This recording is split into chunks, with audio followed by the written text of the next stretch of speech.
اضيع عمل صفحہ نمبر 69 آیت نمبر 194 سورۃ آل عمران اعوذ باللہ من الشیطان الرجیم بسم اللہ الرحمن الرحیم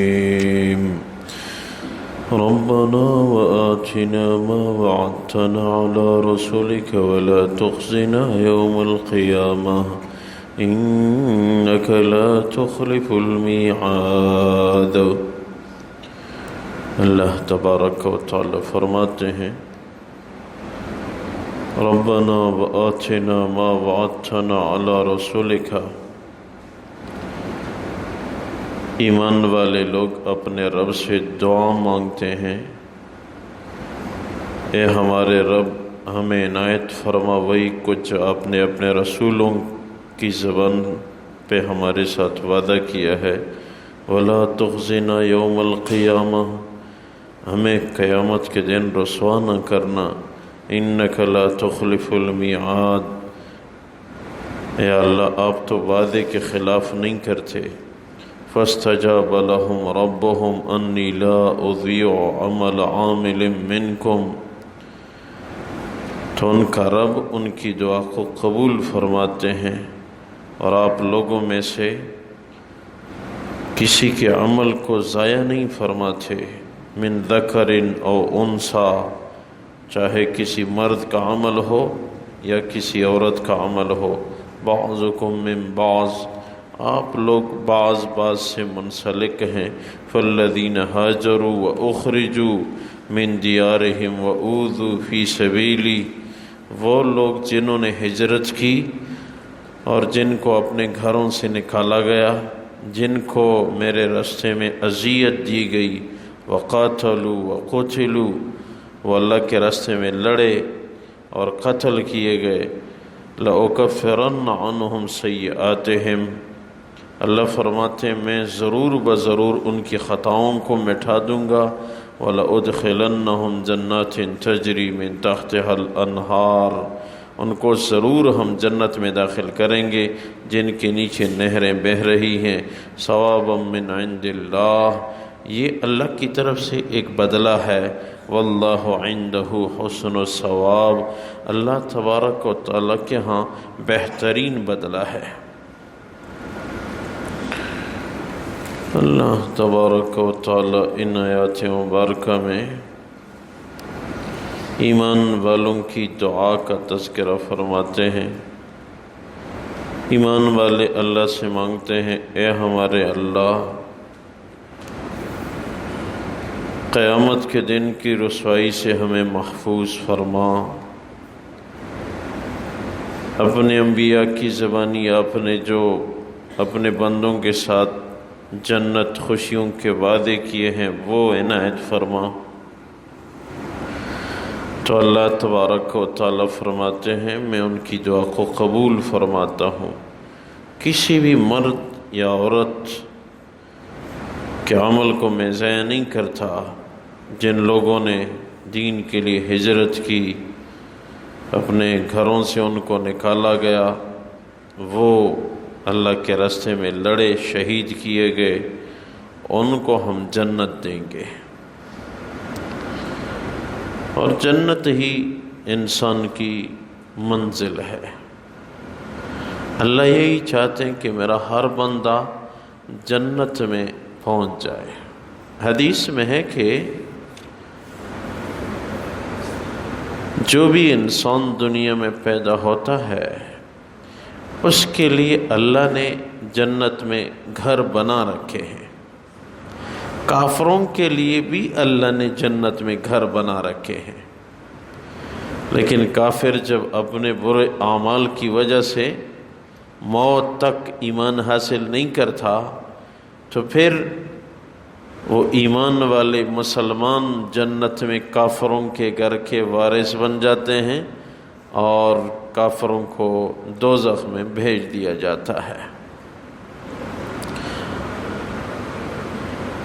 دوزخ بہت بری جگہ ہے، قرآن میں بار بار ذکر ہے۔ حدیث میں کہ دوزخ کے اندر دوزخی کی جسامت کو موٹا کر دیا جائے گا، کیونکہ اللہ تبارک و تعالیٰ نے دوزخ کے ساتھ وعدہ کیا ہے کہ میں آپ کو بھر دوں گا، اور اس وجہ سے بھی ان کی جسامت کو موٹا کیا جائے گا کہ اس نے دنیا میں اللہ کے احکامات کے خلاف زندگی گزاری ہے تو اس کو سزا مل جائے، اور جتنی جسامت موٹی ہوگی آگ کے اندر اتنی ہی تکلیف زیادہ ہوگی، اور دوزخ کو بھر دینے کا وعدہ بھی پورا ہوگا۔ حضور اقدس صلی اللہ علیہ وسلم کی مبارک ذات نے ارشاد فرمایا، ایک دوزخی کے بیٹھنے کے لیے مکہ مکرمہ سے لے کر مدینہ منورہ تک کا رقبہ درکار ہے۔ مدینہ منورہ سے مکہ مکرمہ یا مکہ مکرمہ سے مدینہ منورہ کا فاصلہ 410 کلومیٹر ہے۔ اتنی بڑی جسامت دوزخی کو دی جائے گی کہ جتنی جسامت بڑی اتنی تکلیف زیادہ۔ ایک روایت میں ہے کہ دوزخ کے اوپری حصے سے اتنا وزنی پتھر چھوڑ دیا جائے جس کا وزن 10 اونٹوں کے برابر ہو، تو دوزخ کے اوپری حصے سے اس کو چھوڑ دیا جائے تو دوزخ کے تہ تک پہنچنے میں 40 برس کی مدت خرچ ہوگی۔ 40 سال لگیں گے دوزخ کے تہ تک اس پتھر کو پہنچنے میں جس کا وزن 10 اونٹوں کے برابر ہو۔ وزن جتنا زیادہ ہوتا ہے اتنا ہی وہ پتھر جلدی گرتا ہے، اور یہ سارا کا سارا خطہ آگ سے بھرا ہوا ہے۔ بس یہ دعا ہو کہ اللہ اپنی حفاظت میں رکھے، اللہ اپنا فضل فرمائے۔ یہ دعا مانگا کرو، یا اللہ اپنا فضل فرما، یا اللہ عافیت والا معاملہ فرما، یا اللہ معاملہ حساب کا نہ ہو۔ وہ ایک عام کتاب میں لکھا تھا کہ کہیں ایک آدمی نے قتل کیا اور ایک دوسرا آدمی تھا، اس نے قتل میں کوئی حصہ نہیں لیا، دونوں پہ مقتول کے ورثاء نے دعویٰ کیا، دونوں کو جیل بھیج دیا گیا۔ وہ جو واقعی قاتل تھا وہ اس کو اپنے جرم کا علم تھا، وہ بار بار یہ دعا مانگا کرتا تھا رو رو کہ یا اللہ عافیت والا معاملہ فرما، مجھے معاف فرما، یا اللہ فضل والا معاملہ فرما، حساب کا معاملہ نہ فرما۔ اور جو گناہگار نہیں تھا اس کی یہ دعا ہوتی تھی، یا اللہ معاملہ حساب کا فرما، جو جتنا مجرم ہے اتنی سزا اس کو عنایت فرما۔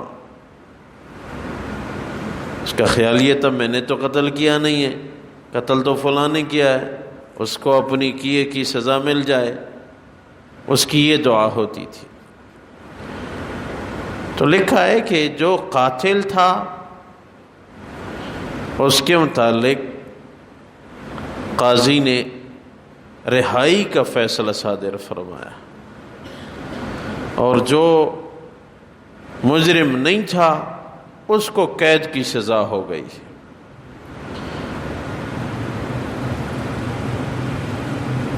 مجرم باہر نکلا، جو مجرم نہیں تھا وہ قید ہو گیا۔ کسی اللہ والے نے ایک فرشتے کو خواب میں دیکھا، اس سے کہا کہ عجیب معاملہ ہو گیا، جو قاتل تھا وہ رہا ہو گیا اور جو مجرم نہیں تھا اس کو قید کی سزا ہو گئی۔ فرشتے نے کہا بات دراصل یہ ہے کہ اللہ اپنی دعا کے مطابق فیصلہ فرماتے ہیں۔ یہ جو قاتل تھا یہ روتا تھا، یا اللہ عافیت والا معاملہ فرما، میں مجرم ہوں، پھر نہیں کروں گا، مجھے معاف فرما۔ اللہ نے قاضی کے دل میں بات ڈال دی، وہ رہا ہو گیا۔ اور یہ جس نے کہا یا اللہ ٹھیک ٹھیک حساب کا معاملہ فرما، اس نے اسی دن بغیر کسی جرم کے زبردستی اللہ کی مخلوق میں سے ایک چونٹی کو قتل کر دیا تھا۔ تو اس کی دعا روز یہ ہوتی تھی، یا اللہ معاملہ حساب کا فرما، ٹھیک ٹھیک حساب ہو۔ تو اللہ نے اس کے ساتھ حساب کا معاملہ فرمایا، چونٹی کے بدلے قاضی یہ وقت کے دل میں ڈال کے اس کو قید کی سزا ہو گئی۔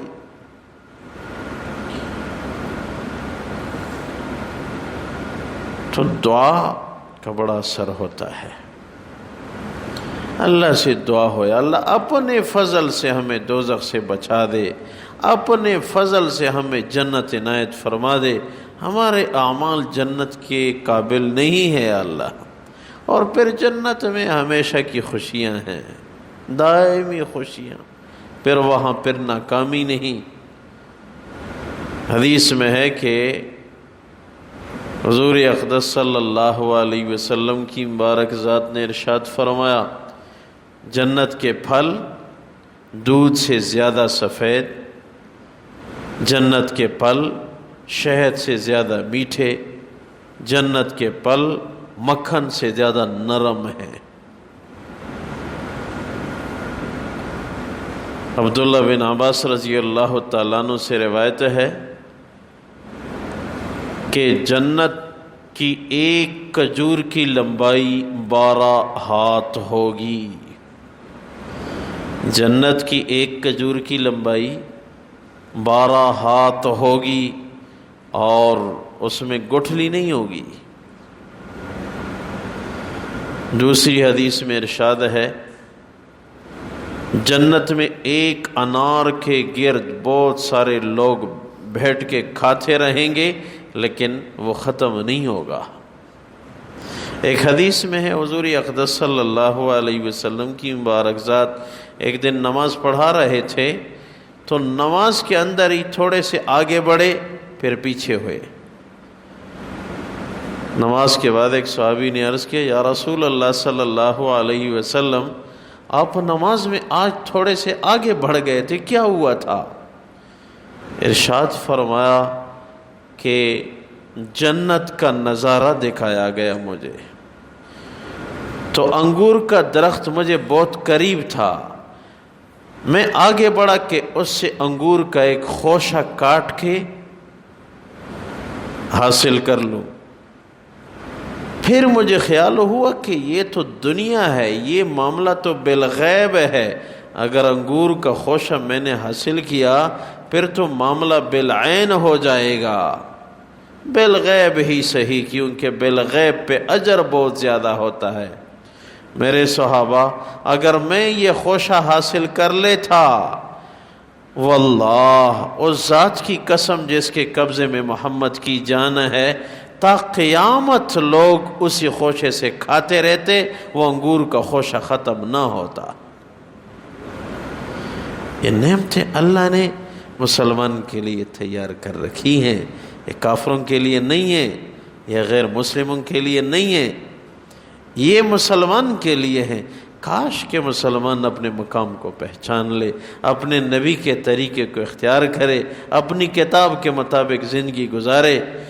اللہ تبارک و تعالی اسی کا تذکرہ فرماتے ہیں، ربنا وآتنا ما وعدتنا علی رسولک ولا تخزنا یوم القیامہ انک لا تخلف المیعاد۔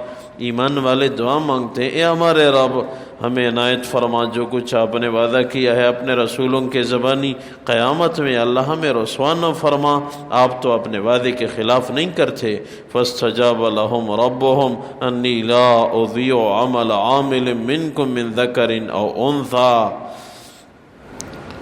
اللہ فرماتے ہیں ان کا رب یعنی میں ان کی دعا کو قبول فرما لیتا ہوں، میں آپ لوگوں میں سے کسی کا بھی چاہے مرد ہو یا عورت ہو اس کے عمل کو میں ضائع نہیں کرتا۔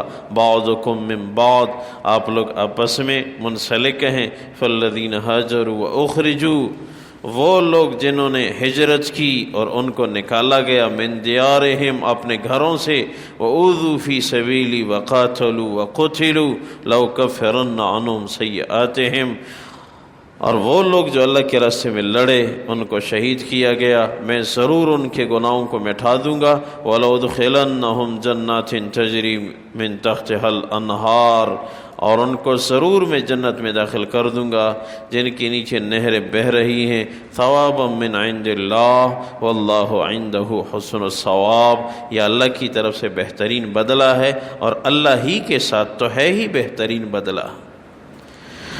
اے اللہ اپنی بارگاہ میں قبول فرما، خلوص الہیت نصیب فرما، عاجزی عبادت والی زندگی نصیب فرما۔